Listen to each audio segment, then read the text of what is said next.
Good morning. There are just a few of us here, and I've just started recording.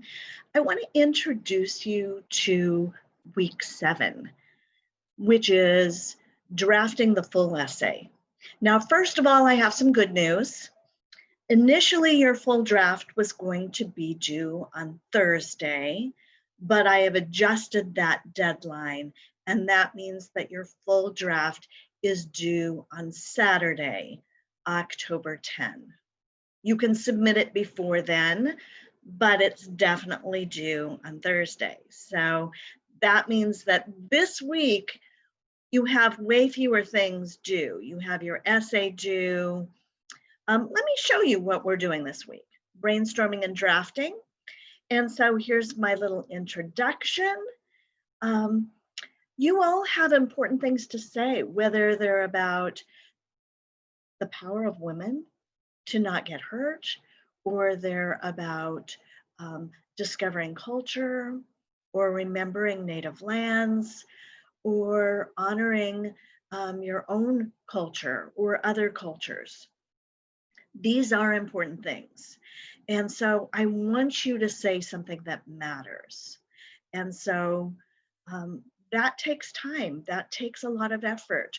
One of the benefits of drafting a little bit and getting some feedback and then drafting some more is you get to think about what you're saying, you get to get feedback, you get to revise, and you get to do all of that over again. And that's the process that will help you be better writers.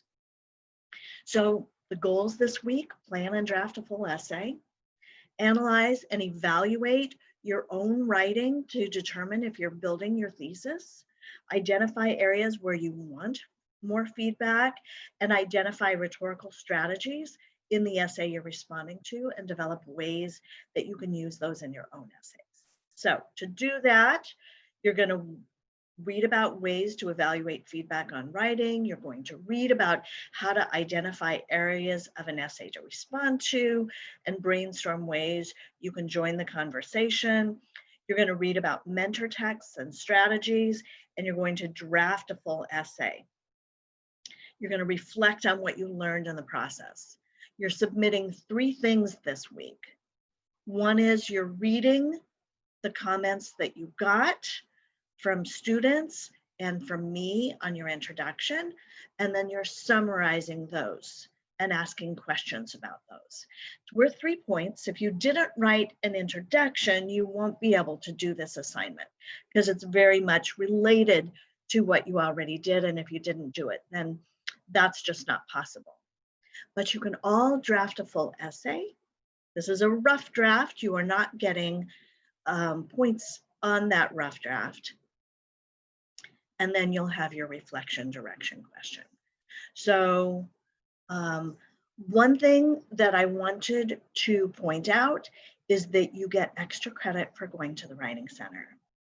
Writing centers offer feedback on any kind of writing at any stage in the writing process. So if you've only written your introduction, you can go in and talk about it. If you haven't written anything, you can go in and brainstorm how to get started. If you've written your full essay, you can go in and get feedback on all of it. You can get feedback on just your thesis.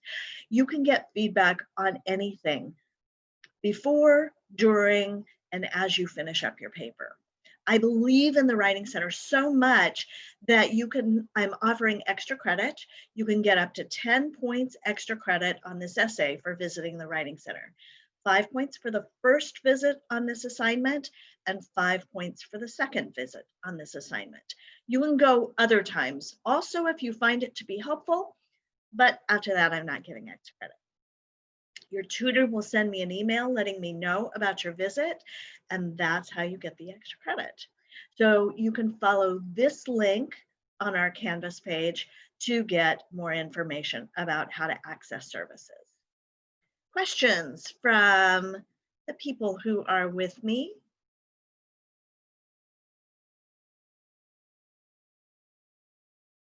Okay. Let's go to the next page. Planning an essay is a super important part of the writing process. Sometimes we think we should just be able to sit down, start writing, and the ideas will come to us. And that's very rarely how it works. It works that way if you're writing a reflection because you're not necessarily thinking about what it is you're going to say. And it's more like a natural conversation. I ask some questions, you answer the questions, you say what you want, and you move on. But an essay is a message. It's all supposed to be, it's all the ideas, all the details. They're all supposed to work together. And so if you know what you want to say in advance of saying it, you can plan out where you're going. That doesn't mean it doesn't change. I often change my thesis, my ideas, my examples as I'm writing, but I have some kind of plan when I start. And so that's where you are at this point. If you've written the introduction, you know what essay you're responding to, whether it's Koenig or Linfor or Christoph or hashtag honor native lands, you know, and you've already narrowed down the part that you want to respond to. Maybe it's the need for role models that share your culture. Maybe it's the feeling disconnected from your culture, or the amazing part about going home to a place where you share cultural characteristics with other people. Those are all very narrow parts of Koenig. And that's what you're doing. You're not responding to everything Koenig said, or everything Linfor said, or everything Christoph said. You're narrowing it down to one specific part. That's the part you summarize. That's the part you respond to. That's the part you build your essay from. So you've already chosen the text. You've already chosen the specific part, and you've narrowed that down even more with your thesis. Now, I may have given you comments on your thesis like, say why, or say why this matters, or that's too much, or that's just a topic. It's not a thesis yet. And so you'll want to think about what is the thing that you want to focus on. So the next thing you do is develop your thesis. Once you've got that thesis, you need to think about examples and details and development that allow you to join the conversation. Why do you think this? What are the examples from your life that illustrate or show your readers how and why you believe that statement that is your thesis? So you're going to think about that. And you're going to go back to the text you're responding to. So I've gone to number 2 here. Think about what you say. That can be yes, me too, or I had a different experience, or I don't see that because my own life has shown me this other thing. So think about your life. Think about what you've seen. Think about what you know from classes you've taken. Think about what you've been taught that allows you to respond to the author that you're responding to. The other thing you do is number 1 on this. Look at the text you're responding to. What does the author say related to the part you are focused on? What examples does the author give? What quotes are meaningful related to that? Mark those thoughtfully in your text, whether you're doing that electronically on a device or you've printed out a copy and you're taking notes on paper. There are examples. Think about why they're there. Think about this. If you're in a conversation with somebody and they start talking about something, automatically your head goes, oh yeah, I've seen that in my own life, or I don't think so. And so this is a conversation. Your author says one thing and you think another. These are the things you introduce in the body of your essay. And as you introduce them, you speak back to them. Sometimes in the body of your essay, you might introduce your idea and think about how the essay might respond to it. Let me show you my own essay. Remember, my thesis is that literacy has to be more than reading books and memorizing data if we're going to survive in the real world. And so I start with myself. In retrospect, in looking back, my ignorance is not responding. For a smart girl who aced all her classes, I had no idea what was going on in the world. I read everything I could on the Holocaust and World War II, but I had no idea that the Khmer Rouge in Cambodia had killed more than 1 million people. I could name the amendments of the Bill of Rights, but I had no idea that the people of color regularly had those rights withheld. My ignorance was not responding. I didn't want to know these things because I wanted to believe that genocide was something that happened in history. My world was safe. So this is all about me. But now I'm responding with Callie. Not all people have that luxury. That's my transition sentence. And then I talk about Callie. In 1977, Callie Lindfors was 5 years old, watching the nightly news. And then, so I summarize Callie, and then I have some I say. As I read Callie Lindfors' story, I wondered what kind of mother lets her 5-year-old watch this news? What kind of mother lets her daughter learn these terrible things? And then, so it's I say, they say, I say, they say, I say, they say. Questions about this organizational pattern. It's going to differ depending on the details that you provide, but if you read this over, you'll see that I'm very much having a conversation. My thoughts and what Callie's thinking based on what she wrote. Questions?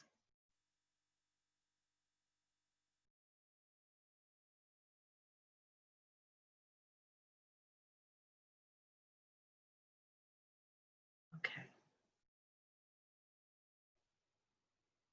Let me go back to so many pages. Once you've reviewed the text again and highlighted and marked the parts that are related to your focus topic, you'll want to think about how you can add what you say in an organized way. How do you want to organize it? Now, don't worry about getting it perfect the first time.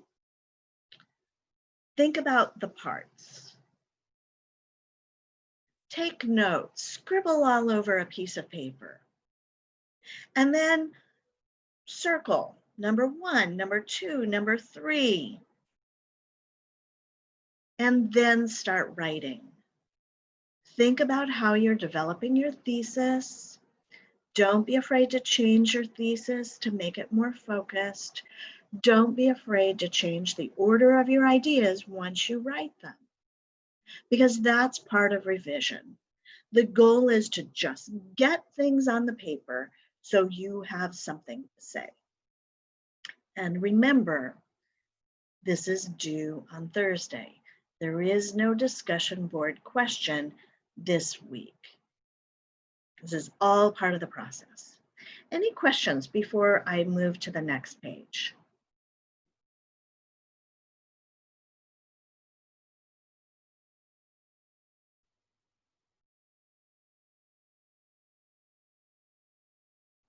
Okay, there is a question. Let me see if I can pull up the chat. No questions. Excellent. Okay. So I want to change the share, and I want to go to another page that's all about following a mentor text. Is that the page that you all see, following a mentor text in order to use rhetorical strategies? Can somebody just say yes or no?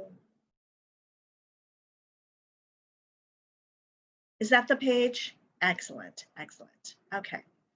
So this is my introduction. You know what a mentor is. A mentor is a guide.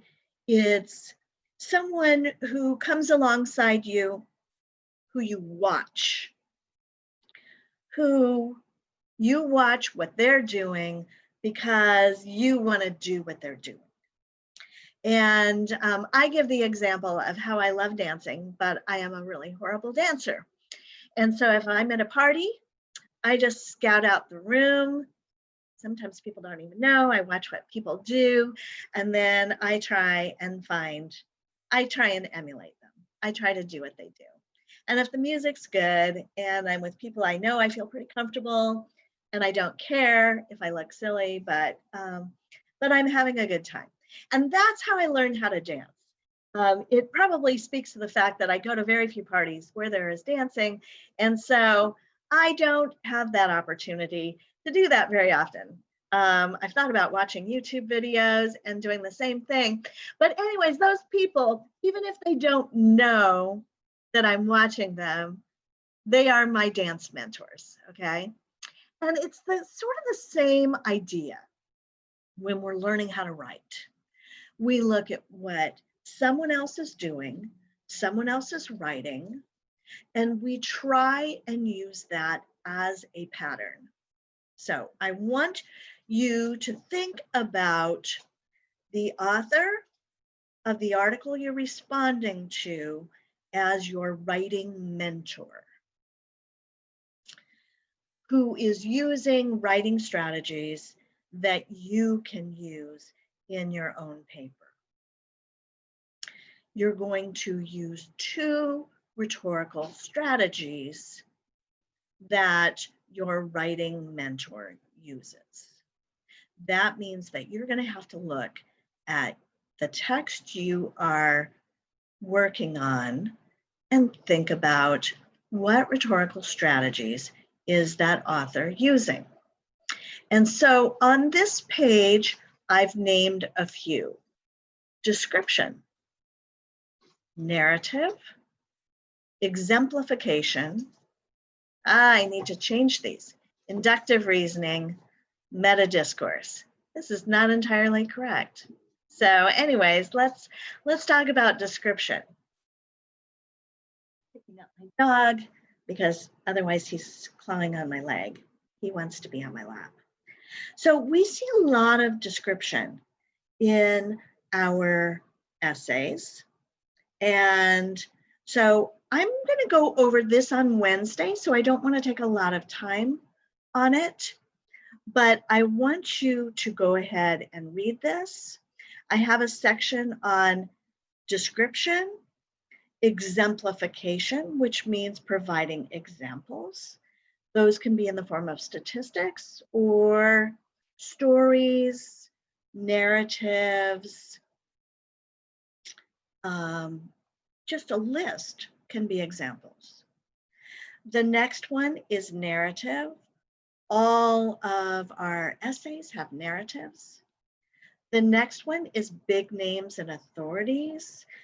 Would be citing somebody who's very famous or who is an expert in the field.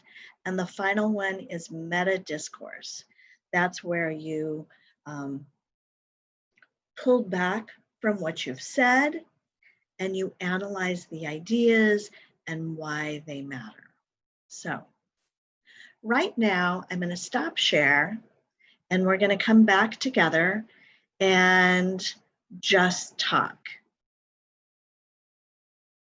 What questions do you have for me? Right now, it's just time to get started on the essay. What questions do you have for me?